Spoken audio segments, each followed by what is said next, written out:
So today I'm speaking with Bob Preston, former owner of North County Property Group and current host of the Property Management Brainstorm podcast. And Bob was nice enough to sit down with me today to speak with our audience. And I guess just to get started, Bob, would you be able to tell us a little bit about your background and your experience in property management? Absolutely. And Stephen, I'm really excited to be here today. Thanks for having me. I'm a big fan of Upkeep Media and you guys and the work you're doing. So it's an honor to be with you today. So yeah, my name, as Stephen said, is Bob Preston. I am a podcast host myself, Property Management Brainstorm, to be exact. I've been through the property management industry for many, many years. I'm actually a former Silicon Valley technology executive. And Stephen knows this about me. I was a chief marketing officer at two companies that went public in the early 2000s and the 90s. And then I moved back to San Diego to be closer to three kids that I had from my previous marriage. And so just sort of jumped off the Silicon Valley treadmill, moved back to San Diego, was doing some consulting, started buying some rental properties, couldn't find a property manager that I liked, started doing it myself. This is all true story, kind of in my spare bedroom. And I founded this little company that was sort of a Schedule E IRS property, on paper only, called North County Property Group. And that's where I had all my rental properties. And then over the course of time, I kind of fell in love with it, got my broker's license. I had friends coming to me, hey, can you do this? And so at some point, it was around, I think, 2010. And that time frame, I'm like, I'm all in on this. And then brick by brick, piece by piece, grew my property management company to hundreds of doors and really had a lot of fun with it. Got very involved in the national NARPM organization, was president of the California state chapter of NARPM. I served on the national board as a Southwestern regional VP. And along the way decided, gosh, I really would like to transition so that I'm not doing this on a day-to-day basis. I had the opportunity to sell North County Property Group to Pure Property Management. That was about a year and a half ago. I stayed on with Pure for a little over a year as their Western Regional Director, where I had almost 30 branch offices under my venue and over 12,000 doors. It was about 40% of the Pure portfolio. So that was really kind of a great gig. It allowed me to get to know a lot of people in a lot of different markets, the way they're running their businesses and helping them adapt to the way that Pure wanted to do it. But for me, I've always had a passion for doing things that are very creative. I really wanted to kind of get back into the consulting side of things and focus on my podcast. So I stepped down from Pure in August, and now here I am. I'm doing this full time. And also I still have my real estate brokerage, which I'm, still listing and selling some properties as well. So that's kind of Awesome. where I've been and how I got back into the podcast scene. Yeah, it's almost like you've been in all realms. You were in, let's say, big corporate startup world, then went back down to kind of local, smaller business, and then back to Pure, where I imagine it was also more similar to like corporate background. Yeah, no question. And it was corporate, and it's not to knock it because that's No. what they have to be, right? The job was taking all these different property management companies and bringing them under one umbrella and getting people to do things the same way. That's how they're going to gain efficiencies. And it's exactly what was to be expected. For me, though, that was sort of a corporate job, taking the marching orders and making it happen versus the thrill of building something. That's what I had when I built my own property management company. And so it's just a different style. For me, it wasn't what I wanted to do anymore. So hence I've moved on. But they're a great company and only speak very highly of them for sure. Awesome. And I guess when you were starting NC Property Group, how did you decide what market to go after or what type of property to target? Like, what was your mindset there? That is a really good question. And I think we're going to dive into this a little bit more. So I mentioned I was doing my own property management.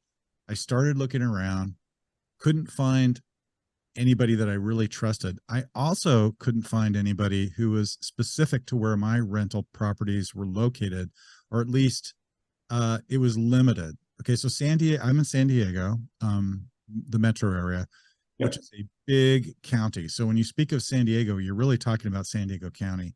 And it stretches from just south of Orange County to the Mexican border, goes pretty far wide to the east from the Pacific Ocean. I happen to live and run my podcast from a small town called Del Mar, which is considered North County, San Diego. The vast majority of the property management companies were in San Diego proper, in the city of San Diego. And so when I started talking about some of the unique aspects of where my rental properties were, North County, they didn't have as much knowledge, believe it or not, of how to position that. So I noticed this right away, and I noticed that the number of property management companies in North County was somewhat limited, whereas tons of them in San Diego. So I decided, as a positioning and to kind of put my stake in the ground, I decided to go after the North County part of San Diego County, hence North County Property Group, right? And that was the stake we put in the ground, and it was super effective, particularly in the early days. And the other thing about North County is it's known for having properties that are very high in value. A lot of them are coastal city properties where you're close to the beach. So the property values were very, very high. So that was the other thing that I learned early on is like, look, the crappiest properties in your portfolio will take up the majority of your time. So don't waste your time on low value, low rent properties. And so right away out of the gate, North County. And by the way, we focus on higher end properties. And those two things were fantastic for, I guess, differentiating us from competitors in San Diego. Got it. And I imagine like that came down to your brand messaging, right? No question. Right. Could you expand on that a little bit in terms of what brand messaging meant for, in the context of a property management company and why it was so important? Like, did it help when people were reaching out to you? Were they already kind of pre-qualified, or what did that look like? Yeah, no question. I mean, we said right away on our website, if you came, hey, obviously the company name, North County Property Group, we're focused on these communities, Del Mar, Encinitas, if you know anything about San Diego, Del Mar, Encinitas, Solana Beach, Carlsbad, this stretch of coastal properties. And we made the claim really early on. I never had anybody challenge me on this claim that we had the highest average value property under management in the entire San Diego County. And there were a couple of articles, and the San Diego Business Journal puts out this list every year where they rank the property management companies, and the companies self-report. Okay, how many properties do you have? What's the total value? And all it takes is to do some quick math. Okay, we always had a certain amount under value that we estimated based on the properties divided by the number of properties. And okay, well, our average value was about $1.25 million. That grew over time as properties became more valuable. And that was like 2-3 times the average value of most properties and most property management companies, because they were kind of going for the volume play. A lot of multifamily where they had doors that were renting $500, $600, $700. Well, our properties were renting for $3,000, $4,000, $5,000, right? Huge difference. And I found that to be a very, very effective strategy for us.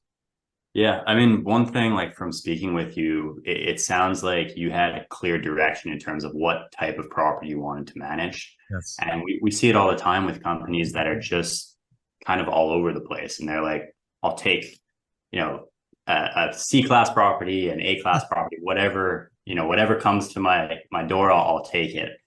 And I think ultimately that makes it much more difficult to scale over time. So I can imagine that your clear direction from day one, I mean, I imagine your prior experience in business probably helped you out with that, but it must have been a huge advantage when it came to the length of time it took for you to scale. Like you did scale pretty quickly, considering it had only been, less than a decade type of thing, and before you were managing hundreds of doors. Yeah, 100%. Now, we learned the hard way. In the early stages, when the company was first started, and this is when it was probably mostly me, operating out of my bedroom, I would take anything. Okay. We were online, we had some presence, we had people finding us, calling us, and I would take, and that's where I learned really quickly, whoa, I can't do this because these are crappy properties. We were advertising through, oh God, that there's a directory, All Property Management. You've heard of that site? And Yeah, sure. and that's where we were getting most of our leads. And the thing is that really bad leads, and they've also given the lead to like 5 other property management companies, you know. Yeah. So it was sort of like the low cost, people were looking for the best deal. All they wanted was a discount. So we took some of those people on in the early stages, and really, really quickly, Stephen, realized, hey, this isn't the type of business that we want to be. We want to be different. We want to be focused on the higher end. And we didn't want to be a volume play. I think that was the key. You know, to this day, I'll still remember, and you probably asked me the question when you and I first met, because I think we first met like at one of the NARPM conventions or something. But I'll walk around when I still had North County Property Group, and the very first question someone will ask is, well, how many doors do you manage? You know, I've joked around with you, hate that question, because it doesn't really matter. I mean, my 100, 200, 300 doors was the equivalent to what most property management companies had with 600, 700, 800 doors, right? Because Yeah. our average property management fee was so high. Our average revenue per unit was in the 500 range. You know, if you add up all the ancillary, it's unheard of. The average in the country, if you look at the NARPA metrics, is about 150. So we were in the five. So that's 3, 4 times higher than average. So I And you like. have to deal with less clients, right? Now, some of the properties were very complex, I will tell you, right? I mean, we had one house that rented for, it was on a golf course, rented for about $12,000 a month. Fantastic, right? But it, for example, it had 4 HVAC units throughout the house. Yeah. Right? Well, Yeah. that's more to maintain, more things that can go wrong. But hey, I'll take that any day, because it's worthwhile to, you know, manage that property versus one that, you know, an owner never wants to do anything to fix it, for example. That's true. For sure. I guess for someone that is kind of in the position you were at where they were just starting out, would you recommend positioning a new property management company going after the main metropolitan market, or maybe going after like some of the surrounding areas, kind of like what you did, where instead of going after San Diego at first, you were going after North County and Del Mar and You those know, types. that's a good question. And this is also an interesting fact, because this is when I first came to Upkeep Media for help, right? And I think you probably know where I'm going to go here. So, in the early stages of our company, being focused on North County, San Diego, was incredible. I mean, we ranked first page, you know, top of the list in Google for the communities of Del Mar and Encinitas, some of the ones that I've rattled off, because that was how a lot of the messaging on our website was positioned, you know. But we hit a certain point in scale, and it was probably after we hit that kind of, we were having a conversation before we started recording this podcast.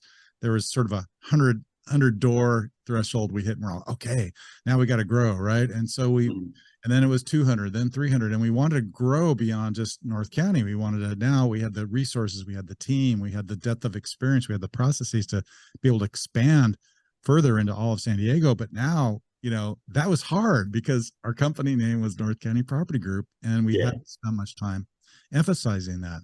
So I think it depends upon, number one, where you're located. If you're outside of the metro area and you want to focus there and you don't want a lot of windshield time, I think doing what we did, focusing on a specific target market, is a great idea. Just be aware that you may scale and then get to the point where, wow, okay, now we want to go broader, and that might then present some challenges, Yeah. because your messaging has always been more focused on a specific rifle shot market. Does that make sense?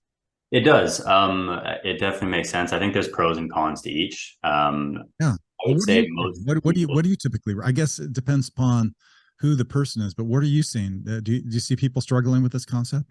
Yeah, definitely. So what I generally say though is it's easier to make a pivot once you're at, 300, 400, 500 doors that you've gathered from the surrounding markets. At that point, you're not worried about how am I going to feed my family.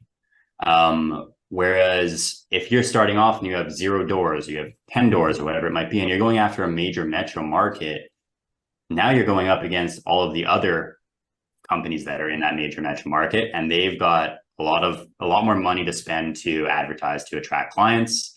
And whenever you speak with a client or a potential prospect, they're also going to probably be talking with 5, 6, 7 other companies that are servicing the same area. Whereas if you're in that smaller market, that's 20 minutes, half hour down the road, there might be one or two other companies that service that market. So usually it's easier to gain traction if you're not going after a big niche market, but it depends on the market as well. Like San Diego is extremely competitive, Right. whereas there's some metro markets that are, not the same size of a San Diego.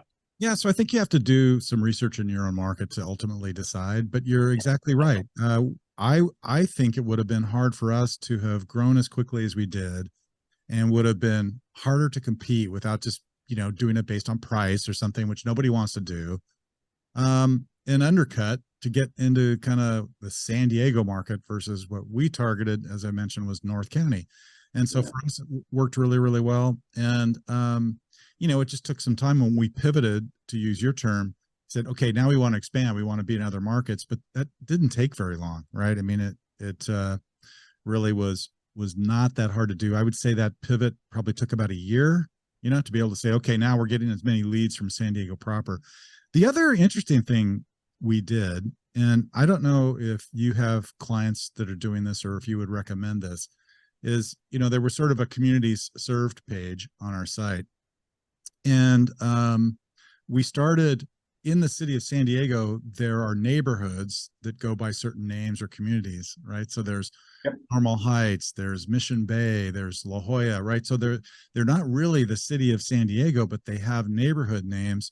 And so we started focusing on those for SEO and built some community pages around that and started doing some targeting marketing for those specific neighborhoods. And that was very, very effective. So if you entered, La Jolla property management, we always popped up on the first page, right? But if it was San Diego property management, not so much. It took a while to you really helped us in that regard. I think eventually, we got there into first page search results in San Diego as well.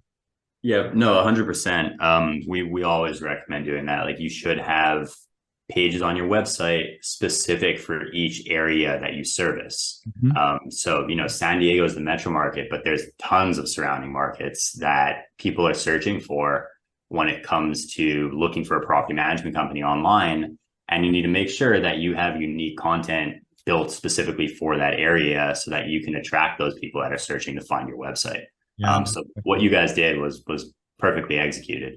Yeah, and I guess as a former technology marketing guy, you don't launch a new widget, whatever that widget might be in technology, and just be one of a pack. I mean, you want to differentiate yourself. So whether it's the metro area, the value of the homes you pick up, maybe some people want to specialize in multifamily, maybe some want to specialize in short-term rentals. There are other ways to differentiate yourself and to talk about yourself differently that make it unique. So, do some soul searching, understand what the people on your team are best at, and then define a marketing strategy and a positioning and messaging for your company that kind of fits within where you want to be. And then, you're not stuck with that, right? To your point, you can pivot, you can expand, you can introduce new services. A lot of companies nowadays, for example, are companies that have started in the long-term kind of single family home, and they're realizing, wow, this Airbnb thing's here to stay, right? So that's become a little bit hotter. A lot of companies now are introducing short-term rental strategies. ADUs are a big thing, accessory dwelling units, because the housing shortage. So some companies are targeting, okay, let's go out and find ADUs to rent and build that into our property management company. So there are lots of these interesting, unique kind of niches where you can fit in and make yourself different. Definitely.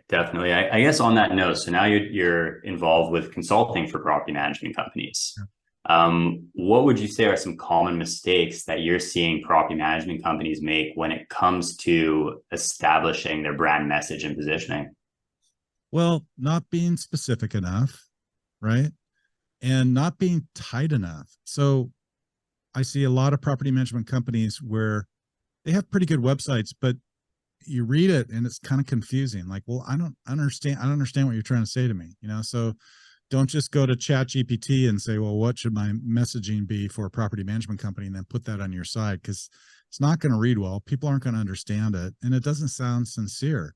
So, I always encourage, hey, listen, sit down either with you as, the CEO of your business, or with your marketing team, and brainstorm what it is that makes you different. Go through a messaging and positioning session and then come out with that elevator pitch. Like when you meet somebody and you want to differentiate yourself, tell them what you want to do. What is that quick pitch? And why is it different? And why is it unique?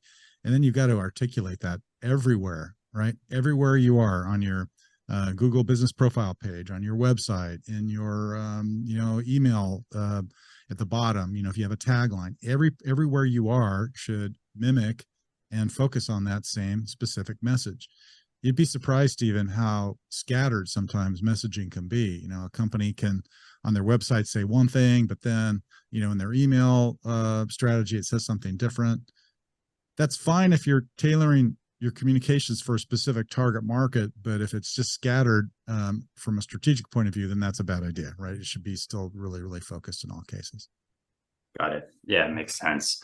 I guess when you were running NC Property Group or North County Property Group, was it a different focus from a marketing perspective when you were at 0 to 100 doors versus 100 to 300 and 300 plus? Like, what was kind of the trajectory in terms of what you focused on?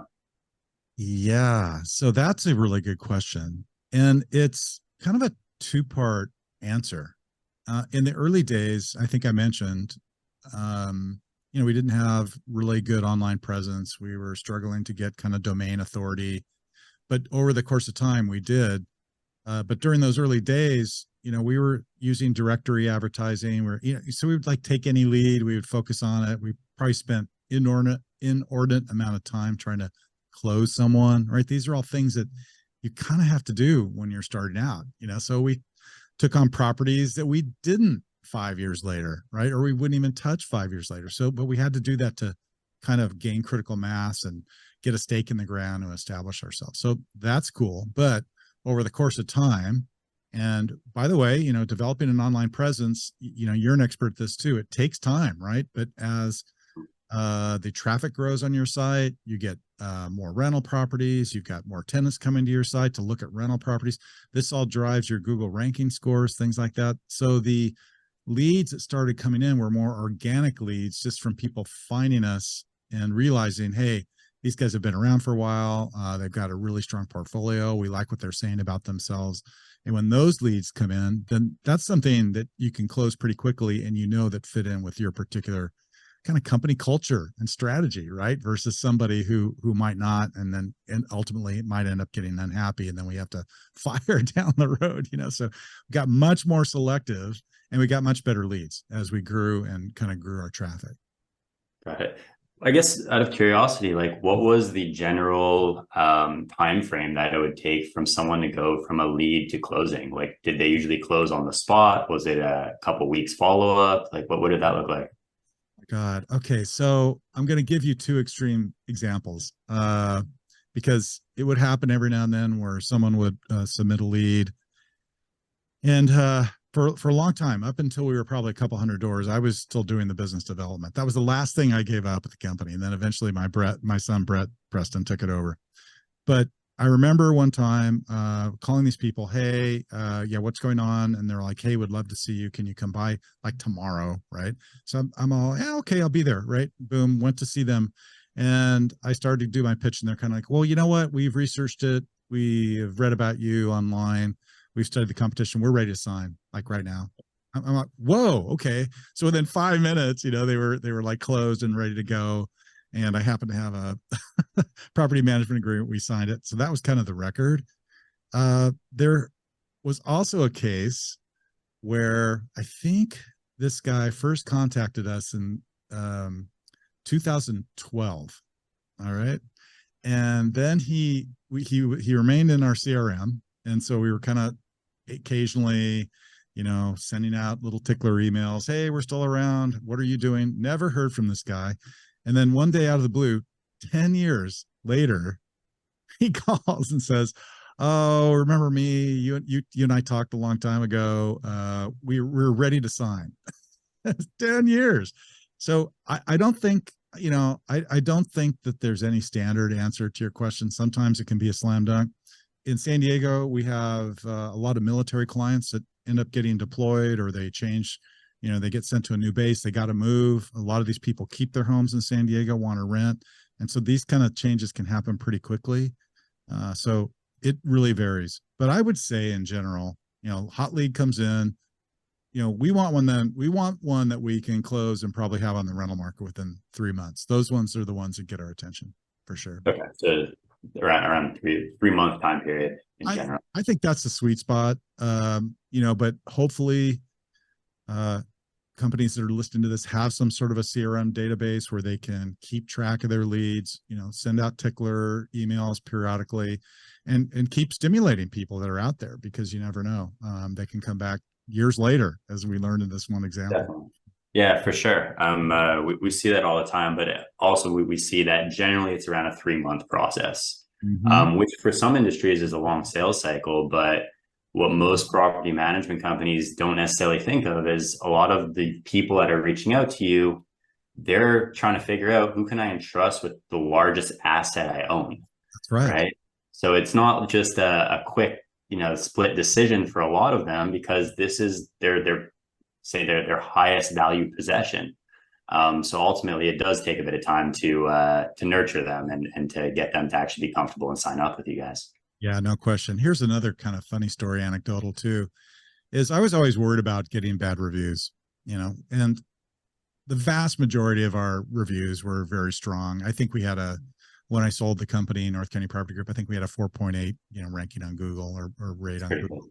But we had a couple stinkers, and they were usually from disgruntled tenants who said bad things about us for whatever reason, because they didn't get a property. But one time there was an owner, and accused us of a lot of things, and uh, so I always responded to reviews. Always. I think this is really important, whether it's a good one, a bad one. And so one time I got a call from a new owner, prospective client. He said, "Hey, I'd really like to meet with you. Can you come?" And same kind of thing, right? Sat down with him, started doing the pitch. He goes, "Yeah, you know what? We're pretty sure we're already convinced we're going to go with you." And I'm all, "Really? Well, how did you make your decision?" And he said, "Well, you handled yourself so well when you responded to that guy who was like a negative review, and we could just see how challenging your job must be. And we can tell you we're not that kind of guy, but we want someone who can be as professional in your response as you are." And I was like blown away, right? That's awesome. So negative reviews aren't always bad. I mean, but be very cognizant that the way you express yourself in responding to them, take the high ground, be professional, express your disappointment of the differing opinion, but explain why you did what you did, and people will respect that when they see the review. That's yeah, that's who would have thought that negative review would eventually lead Yeah, to a client that's actually what's fun, signing up with right? you I always guys. thought, I oh my imagine that god, was probably a good client to deal with as well, right? that's right. Yeah. Cool. Very cool. So I guess one last question for you. What metrics can property management companies use to measure the effectiveness of their brand messaging efforts? And how can they adapt based on these metrics? Like, what would you guys look at in trying to determine the effectiveness of your marketing and your brand messaging? It's pretty hard, not gonna lie. I guess the most raw metric would be web traffic. I don't know if you agree with that, but I mean that's kind of the biggest one. And we saw that the volume of the traffic coming to our website, and we tracked it pretty much. Well, I looked at it all the time. I think weekly. Hmm. When we were working with you, you'd give us, I think, monthly reports on kind of what was happening, and it consistently went up over time. And that was kind of the raw metric that, okay, we're getting traction. More people are coming to the site, but you don't necessarily know why they're coming there, right? So Yeah. ultimately, then you have to look at lead capture. How many leads are coming in? And then, okay, wow, all right, our lead count is up. Now it's, instead of, 5 a month or 10 a month, okay, now all of a sudden we're getting 50, 60, 70 leads. That's a great metric, because you need to be tracking that. It's another, KPI, key Yep. performance index. But then ultimately, all right, well, how many are you closing? Right. So, the property management companies that get more sophisticated at it, and I have no doubt you advocate this, you're looking at not only the highest kind of raw numbers, but you've got to kind of put that traffic that you're getting into leads, and the leads have to go through a funnel. And ultimately what counts is, all right, are we closing more doors? So that's kind of the ultimate metric. So um, that is really key. And I think companies need to decide how quickly and how many doors do we want to add on a monthly basis, and how easily and how quickly can we absorb them? Because some of these companies are saying, oh, we're signing 40, 40 doors a month. I don't know how they do it. I mean, it is not easy to bring that number, especially if they're all individual homeowners and single family homes. I mean, it can take company down to its knees. Some people don't care. They're willing to roll the dice. Hey, we'll figure this out later. I was always Yeah. a little bit more methodical and, okay, we want to grow this slowly and steadily. So, it went from 5 properties to 10 properties to 15 properties. Ultimately we're bringing on like 20 properties a month. But you have to know what that number is, because then that dictates, okay, how many leads do you need and how effective is your close rates and your people at closing the business. I hope that all makes sense, but that's sort of what we were always looking for. Definitely, definitely. I'd say one other thing, I guess, that you would probably be able to see when you adjust your brand messaging is the quality of those leads. Yes. Are they reaching out and they're already kind of pre-qualified, or are they just someone that was shopping with, a dozen other companies? So yeah, those are no, but those are all definitely KPIs that you should be tracking without a doubt. I guess appreciate you taking the time to speak with me today. It's been an amazing wealth of knowledge. I guess just before I let you go, if anyone wants to reach out to you, can you let them know how to do so? And if you have any parting words of advice? Yeah, for sure. I think that as parting words of advice, stay focused, uh, plan your messaging and your positioning very carefully. Stephen and his company can help you with that. I can too, on a consulting basis, from a perspective of helping you craft that messaging and positioning. You'll need someone like Stephen to help implement that, to take it from there. But from a marketing perspective, it's one of the biggest areas of my consulting practice. So you can reach me, propertymanagementbrainstorm.com. And for an email address, it's bob@propertymanagementbrainstorm.com. You can also find me online pretty easily through LinkedIn, another great way to reach out. And yeah, I think those are kind of my words of wisdom. The high positioning is, and the specific positioning is super helpful. As I mentioned, it's also kind of a double-edged sword. So you may leave something on the table by doing it, but I think ultimately, if you're really focused and targeted, the net benefit is going to be way, way greater than what you might be leaving on the table. Awesome. Appreciate it so much, Bob. Thank you so much for taking the time to speak with me, and sure our listeners will really appreciate the wealth of knowledge you shared with us as well today. It's been great being here, and I always enjoy our conversations because we can kind of go deep. We sort of kept it surface level today, but as you know, we've always been really interested in the metrics and the double click, if you will, behind what drives an online presence. So, hey, We're, thanks we're for pretty good at geeking out, but yeah, we'll save that for off air. very cool. Hey, thanks, Stephen. Appreciate it. No problem. Look forward to seeing you in Atlanta. Yes, absolutely. Bye bye.